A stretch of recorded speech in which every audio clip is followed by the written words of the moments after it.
One has to bear in mind in this period of Japanese history that there was repression and that the Tokugawa authorities, the shogun, wanted to keep Japanese society as it was. And that did lead some people to believe that Christianity was subversive and was upsetting the social framework, the social pattern of Japan. By Iemitsu's time, all foreign missionaries had been deported. But the converts they left behind, the Japanese Christians, remained devout.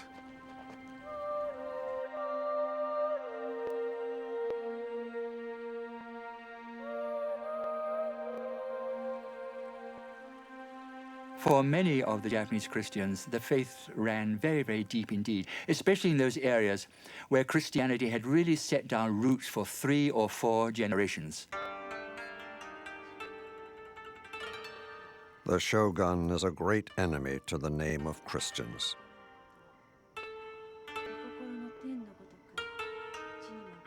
A European merchant observed the growing persecutions.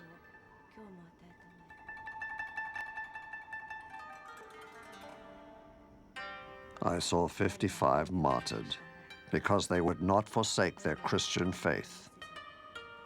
And amongst them there were little children of 5 or 6 years old, burned in their mother's arms, crying out, "Jesus, receive their souls."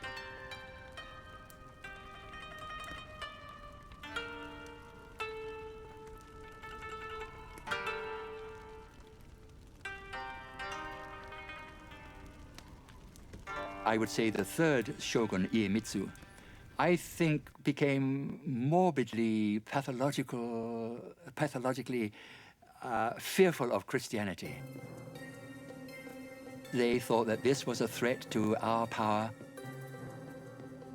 They put out all the plugs, so to speak, to eradicate Christianity. Christianity was said to be evil, a wicked religion, subversive religion.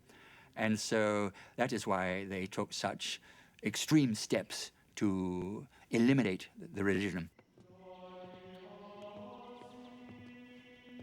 Despite the persecutions, Christianity had struck a chord amongst many disaffected Japanese. They grew defiant, even willing to be martyred for their beliefs. I am a Japanese and Jesuit brother. I have not committed any crime, but die only for having preached the religion of our Lord Jesus Christ. I greatly rejoice to die for this cause. For me, this is a great blessing.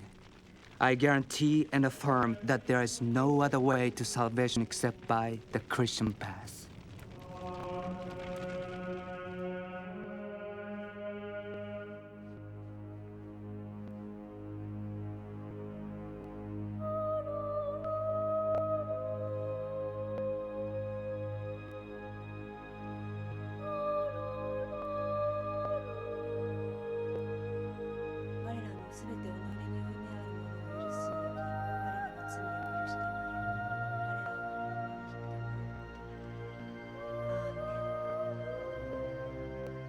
Iemitsu was increasingly disturbed by the Christian situation, especially in the south, where a large number lived.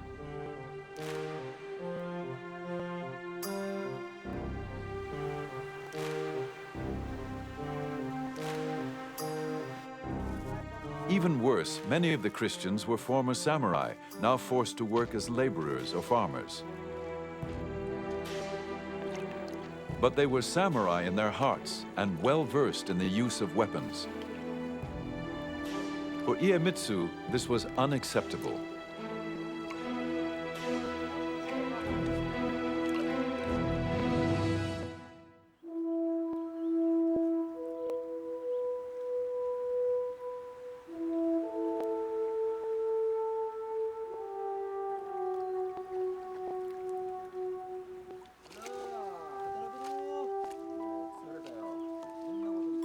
The shogun's iron hand extended to every detail of a peasant's life.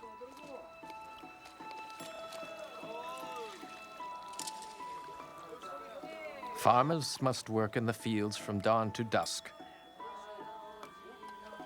Wives and daughters must make meals 3 times a day, put on red headbands, and take the meals to the fields. Once men are home after dusk, sisters-in-law and female cousins must put the chapped feet of the man on the stomach of his wife and massage them.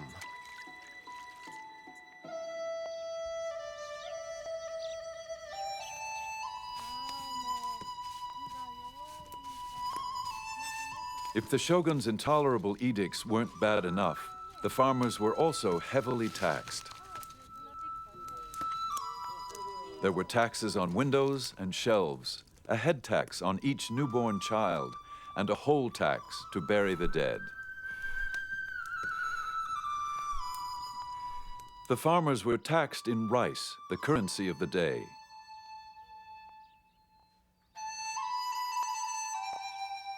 Ironically, farmers were not allowed to eat the rice they grew.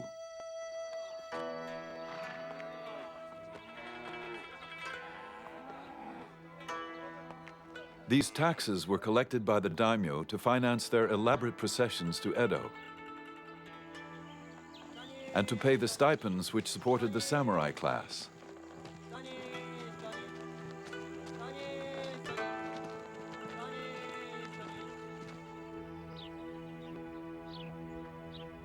The farmers were in dire straits, as a Japanese writer lamented.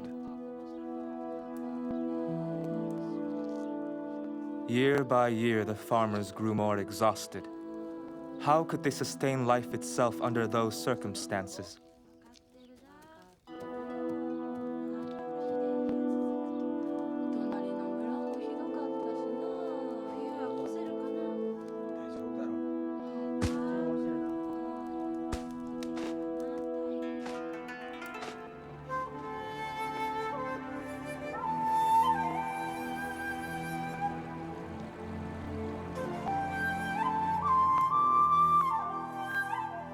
In the Shimabara Peninsula in the far south of Japan, drought and famine further depleted the meager harvest.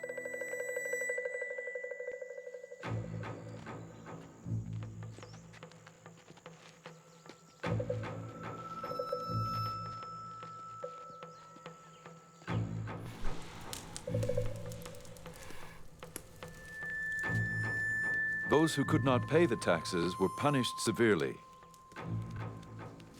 In mid-December 1637, a single event ignited the long smoldering fuse.